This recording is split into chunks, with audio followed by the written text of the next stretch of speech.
Hello and welcome back to the Great Men Do Exist video series. I'm Katie Tai, and today I'm here with Barry Selby. Barry, welcome. Hi. Hi, thanks so much for being here. My pleasure. Barry is an author, speaker, and relationship attraction expert. He is a passionate champion for the divine feminine, and his service is helping strong, successful, committed women to own and live in their own feminine power. So they attract their true divine masculine partnership in relationship and become a powerful force in the world. His book, 50 Ways to Love Your Lover, is a #1 bestseller, and he is an in-demand inspirational speaker about love, romance, and passionate relationship. Yes, indeed. Divine champion of the divine feminine.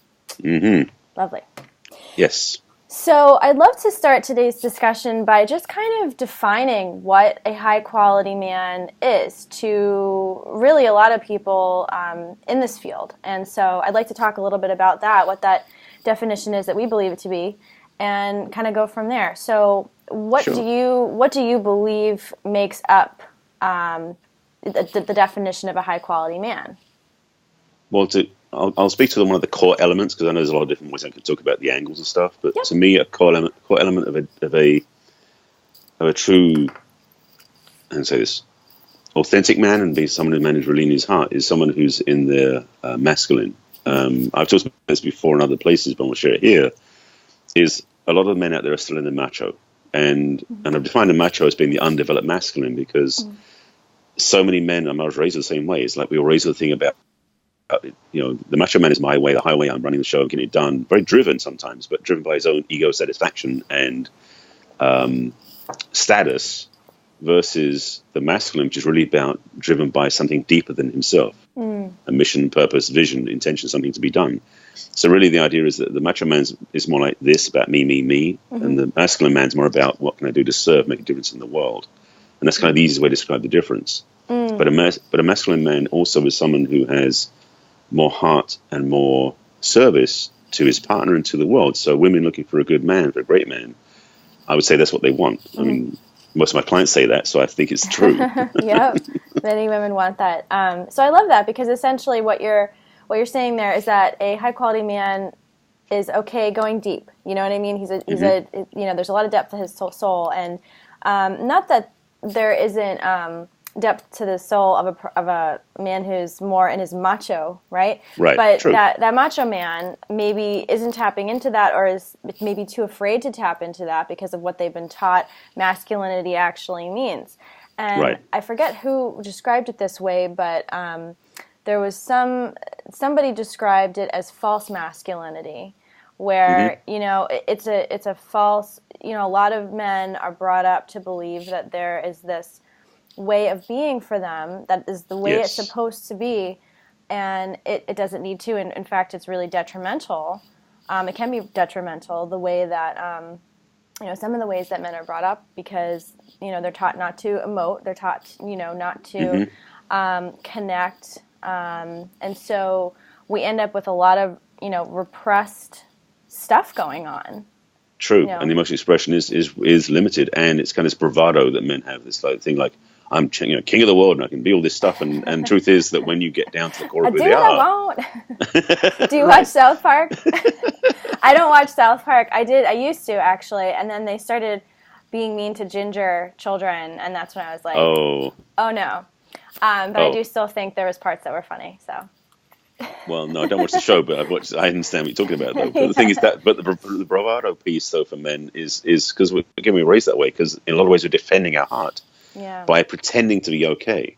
Right. And I went through that a long time myself. And so it's really challenging, because our heart stays wounded behind it, because women are generally more emotive and more able to express their emotions. Men are not so easily able to do so. So they become more fragile because of that.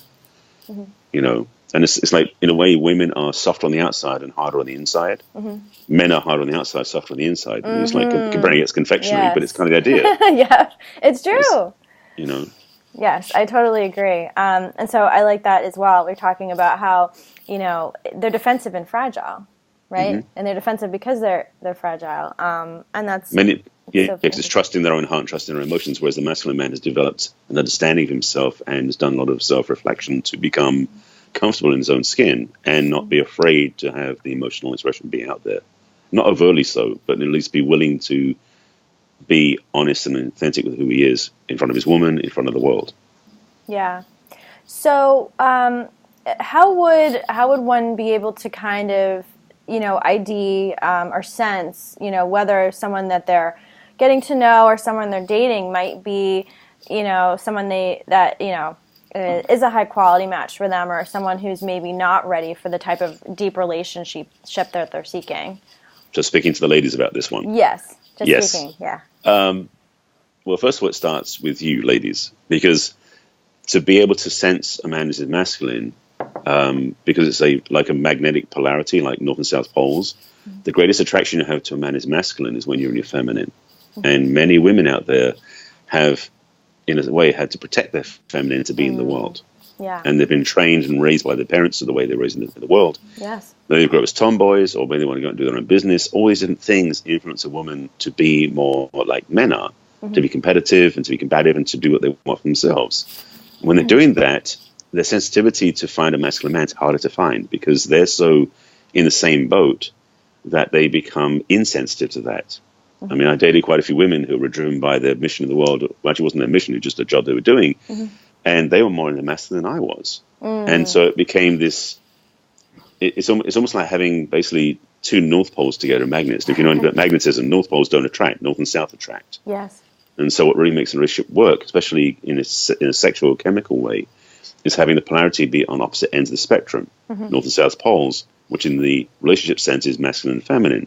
So the more the one partner is masculine and one partner is feminine, which works in straight or gay relationships, that's the attraction that creates the chemistry.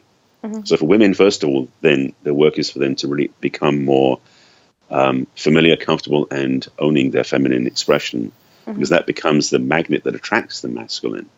Yeah. So it's not so much they're looking for it, and that's the secret, by the way. Men are out there seeking, looking, trying to find what they want. That's the driven way of the masculine. It's the hunter. Yeah. When women do that, they're doing the same thing. It's like, no, ladies, what you work on is how to attract that. When you seek each other, it goes boop. Or it goes like this. Instead of, oh, yeah. So when a woman's in a feminine, she becomes attracting of that and attractive to that. So her work is how to attract what she really wants. Yes, I love that. So be a magnet. Be a magnet. Awesome. And I love what you said there too. I mean, and there's this whole other discussion that I won't go too far down this rabbit hole, but where you were speaking about the woman that you dated who was even more inner masculine than you were. I think a lot of times because of the structure of our society and how work is done is very patriarchal, right? And so women do sometimes feel, I mean, I have felt this too, that we have to overcompensate to be accomplished, out in the world. There has not been, I mean, even in, recent times, we are, just starting to make more room for the feminine in business and in work. And, I think other countries have a little bit better understanding of this as far as maternity time off and things like that. But the current model for achieving in the workplace right now it does not leave a lot of room for the feminine. So because of that, and hopefully, sometime in the near future that will all change because people like me really desire to make more space in the world for women. Right, and there's many of us out there. Thank you, Barry. Indeed, me too. Yes. But until that time, one thing that you can do, right, is make sure that if you're looking to be more of the magnet feminine energy, is to decide to be in that energy when you're not working, right? There's so many opportunities. Yeah. Right? Yeah, and I took it with my clients because, again, I haven't learned the lesson painfully the wrong way. And that put me on the path I'm on now, which is really, so I'm grateful for that history. So it's not like I go, oh, how bad that was. No, the truth was I made my own mistakes in that experience and then learned a new path. A lot, yeah. But along the way, I've learned things that have helped women become more feminine. And it is that thing about, at work, you may have to, well, let me back up slightly. Mm-hmm. A lot of women have been raised to be out there dynamic, getting things done, making business happen. Yeah.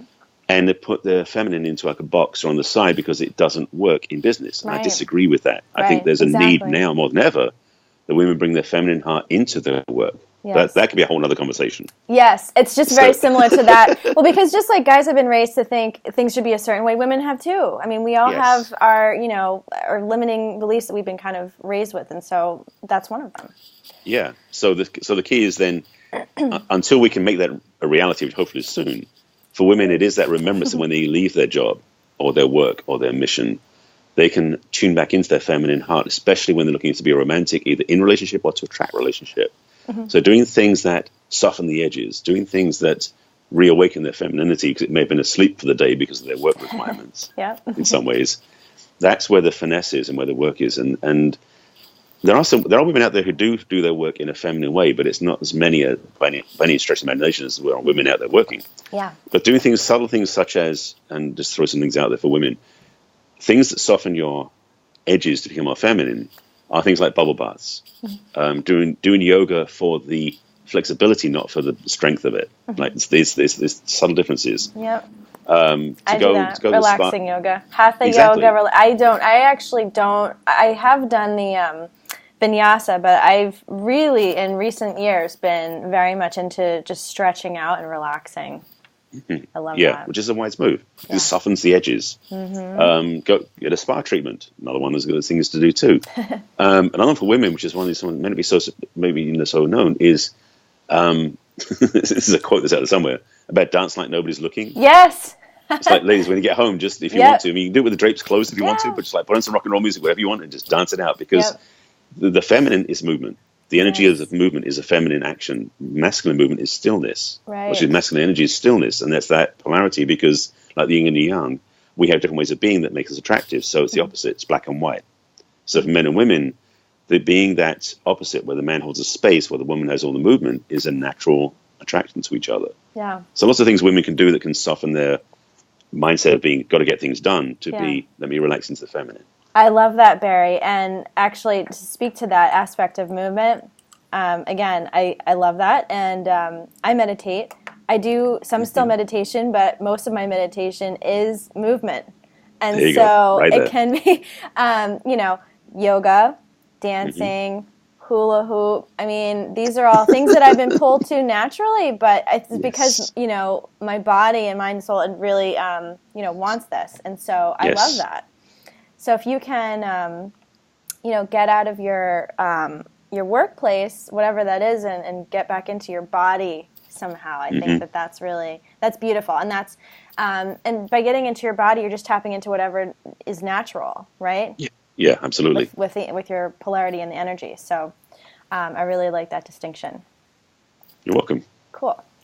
And so let's see. If you are in a relationship, or if a woman is in a relationship with a man who she's not sure is a match because she's not sure if he's ready to be that high quality match for her, what should she do to, kind of, I guess, figure that out for herself and then, stay or move on as necessary? Because, I think there's a lot to be said for, like, meeting someone part of the way, but then knowing when it's time to go, right? For example, I have in the past dated men who were really nice guys, maybe not quite what I was looking for as far as like developed match, but they were getting there and they were interested in personal development and going deep and all of that. Right. And so what do you think is the point at which you have to kind of make that decision to stay or go? Or to, there's so much to that. I'm just like, there's no one easy answer. Right. I know, right? I would say to start with, because it talks about the masculine and feminine piece, which is a key as well. Yeah. And by the way, one of the things that for the quality-wise for men, a lot of men don't know what their purpose is yet. But if they're on the hunt for it, if they're looking for it, then they're in the purpose of finding their purpose. Yeah. And that's a good thing because it puts them in the masculine automatically. So men out there who are watching this or are thinking about this, that it's not about you got to have your purpose established and like your stake in the ground and you're doing it. That's great if you do. But if you're at least looking for it, seeking it, consciously aware that you have a purpose and you're trying to evolve it, express it, that's the same thing. It's energetically for women to be attracted to because you're in direction. You have a clarity where you're going. Yeah.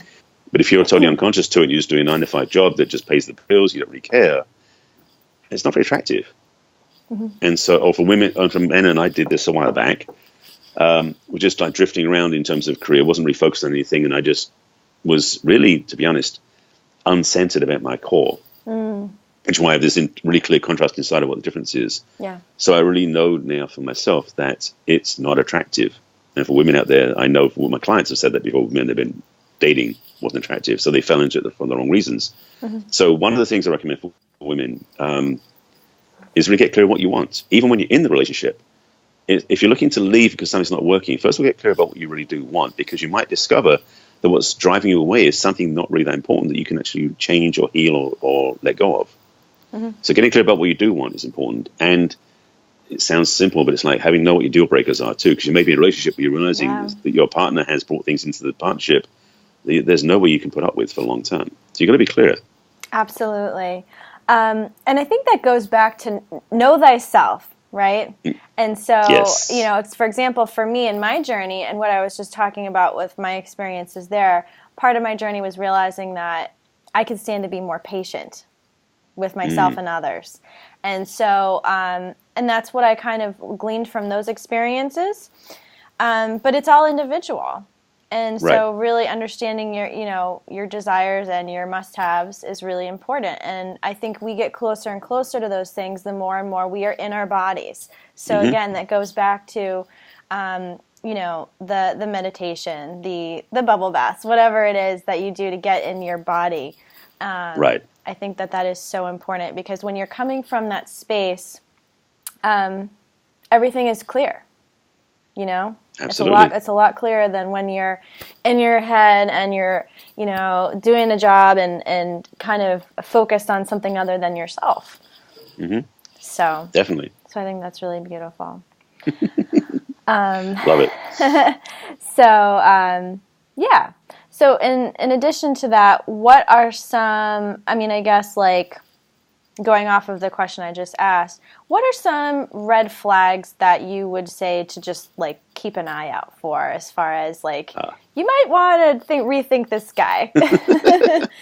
Well, if you look at this guy and you go, he's so cute, but 9 times out of 10, that but is so clear to you because it's one of those red flags that you just said, well, if I can just make it a little pinker, I can maybe stay in the relationship. No. If I can just change him completely, it's going to be fine. I really like this guy, but he smokes. And that's something you don't want to do. Right. Then you got to be clear. And the thing is, it may be like 90% of what you want, but this is going to be bad percentages, like 35% what you don't want. It's like you have enough things that are not working for you. You know that they're going to just drive you crazy. Yeah. And if it's a thing like the toothpaste cap, you might want to work on that one. And if you need to argue about the toilet paper, which round it goes, those silly things that people fight about. Be flexible, but yeah. The flexible, the things that are minor, the things that are major, like, if they do want to have kids and you don't, or vice versa, or polyamory or monogamy. There are big deal breakers that are red flags out there. Right. And some people I've seen have put up with things that are so extreme that really wasn't serving them, because the relationship didn't last, because it really kept getting in the way of them being able to love each other. Absolutely. So you know what your deal breakers are. What your deal breakers are. And I would say, too, the first comment that you made about, he's really cute, but sexual chemistry and attraction can really throw people off sometimes. I think especially when I get this all the time, you might be seeing someone for a week or 2 weeks and the chemistry seems fantastic. And then all of a sudden ghosting occurs, right? Yes. And so I think sexual chemistry is kind of like a little relationship leprechaun in a way. Like, it's like, ha ha, and then it's out, like relationship leprechaun. That's a cute term. I haven't heard that one before. I'm coming up with some really interesting analogies, Barry. I had too much fun with this, but in any case, like, it can be kind of tricky sometimes. And I think one of the things to kind of consider is like, what are your values? And even if you're not like, oh my gosh, like I really want to be with this person on the first or second date, like to think about giving it a chance, because that person could be a really great match for you. Right. Generally speaking, because I've seen people where it's love at first sight and it's just everything works perfectly, but it's rare. It's rare. It is rare. It's rare.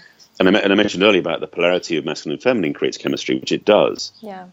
But there's also the chemical reaction of just whatever's happening presently, and it can be very distracting from everything else and can be blinding you to what could be going on. So it's tempting to fall into that and to enjoy that. If you don't care long term, go for it. Yeah. However, if you're looking for a long term relationship, again, deal breakers and must haves are required. And when you call them red flags, green flags, whatever you want to call them. But the thing is, chemistry, because again, I believe strongly it can be recharged if it's gone lacking between the masculine and feminine polarity, because when you both get out of alignment, you get comfortable, you forget, lose chemistry. Because you can charge chemistry up, sometimes you can be attracted to somebody for a friendship before you have a chemical reaction, before you have that sexual polarity. So love at first sight is a romantic vision, but it's not often the true expression of what loving is. It takes time to build. Right. So don't be too ready to jump the gun or jump the bones and get in there, you know? Yeah, or jump away too. Right. I mean, again, from my own experience, something that I know about myself, like, again, know thyself. I've taken all sorts of quizzes to find out, Myers-Briggs and how I operate in business and all sorts of stuff, because it was really important for me to understand myself. And when you do really understand yourself by kind of researching yourself in a way, by getting in your body, all of that, you can kind of understand, where you might have strayed from yourself in past relationships and dating. And so one of the things, for example, that I had realized about myself is that I am extroverted. Therefore, I never would have guessed. I know, right?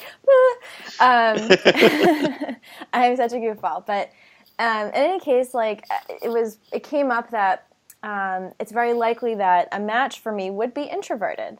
Now, to be quite honest, that might not be the person that I'm attracted to at first, because I'm not getting a lot of feedback from them.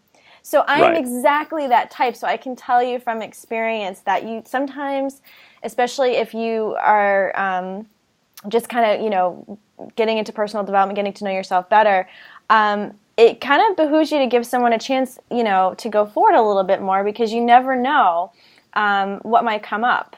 Right? So, for example, with these introverted guys that I'm supposedly a great match for, again, with the patience and having to give it a few dates, letting that person open up and say, is this kind of right for me? And that's really served me quite well. So, smart woman, yeah, absolutely, and that's true, because again, be willing to discover and have this be an adventure. Why not? Yeah, make it fun. Because you never know what might show up.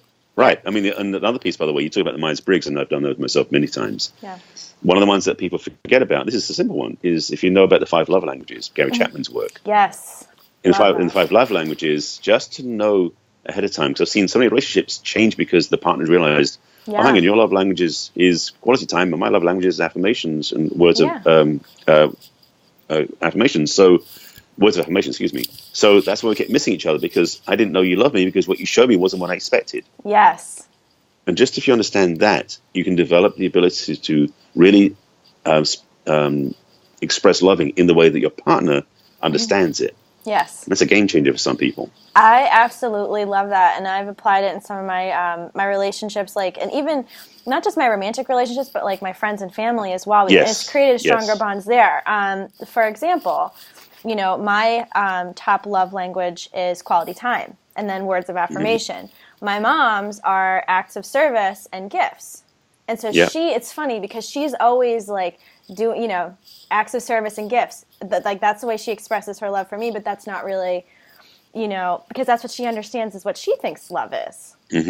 Right? And that's a different translation for me. So, on one hand, right, I'm not expecting my mom to change, but I'm changing, right? And so I'm always trying to help her out, acts of service, presence and stuff like that. So by showing her that, I think our relationship had improved drastically. It really helps to know yourself and the other person. Yeah. From all sorts of angles. And that's a very interesting thing. You're like, oh my gosh, I never would have thought. But now it makes sense because you tend to do this, or you tend to, show me love in this way. And when you realize that, it can be, like you said, quite a game changer. Yeah, absolutely. Yeah, I've discovered that too. I mean, being raised, by the way, I'm English in case people didn't realize.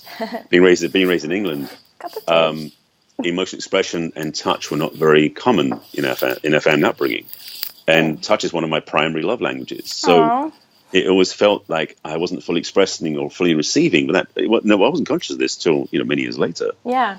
But for me, and quality time is the other one. So for me, those primary two are quality time and touch. So when in a relationship, I look back at my history and go, where was I feeling most loved? And I can see which partners were the most loving to me, not because of what they did, but because of where I received it. And that was a wake-up call for me.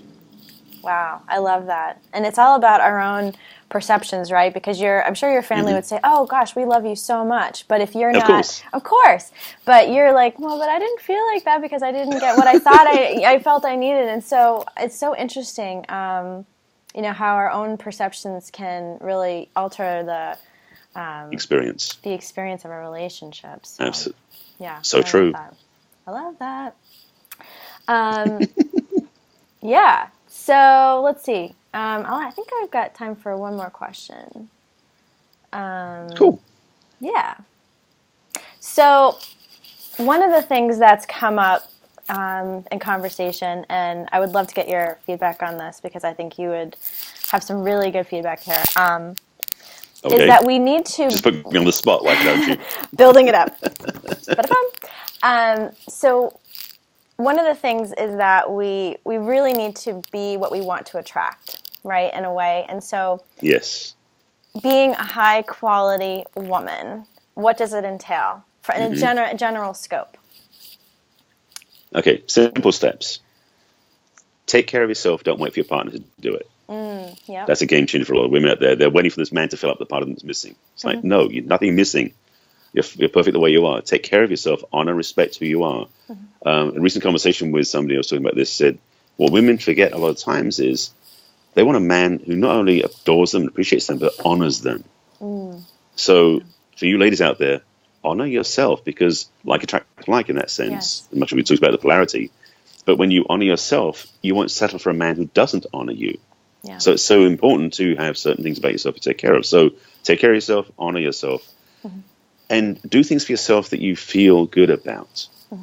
So if it's something where, when you meet your partner, you'll do this, why wait? Yeah. So prepare yourself by being in a place where you don't need him to make you feel whole. That's another one, by the way. I love this thing about changing from codependence to interdependence. When you're fully honoring and respecting who you are, then a man will do the same thing. Yes. And you'll train him that way. Yeah, so not expecting to get it from the other person.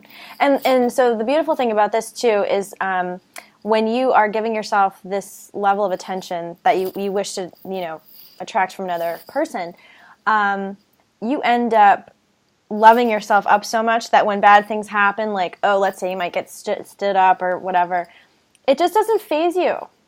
No. Because you totally, thoroughly understand that it's not a reflection of you because you love yourself so much and you know how freaking awesome you are that, whatever, someone stood you up, that's their stuff, whatever.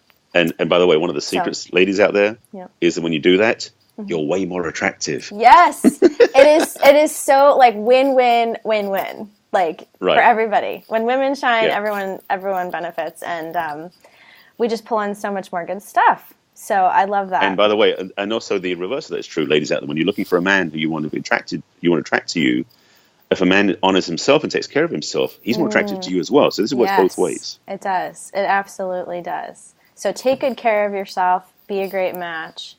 And you'll pull in someone really amazing. Indeed. Awesome. Well, I guess we'll wrap up on that note. And Barry, you've got a free gift. Would you like to explain it real quick, or... Check out the link below, guys. Check out the link below. It'd be easier. I'm trying. It's just I'm so full of what you just talked about. I'm like, what was I doing again? Just check out the link below. It's all good. And so great conversation. Thank you so much for joining us, Barry. My pleasure. I'm glad to be part of this. Our conversations. Yes, absolutely. Likewise. All right. See you next time, guys. Bye.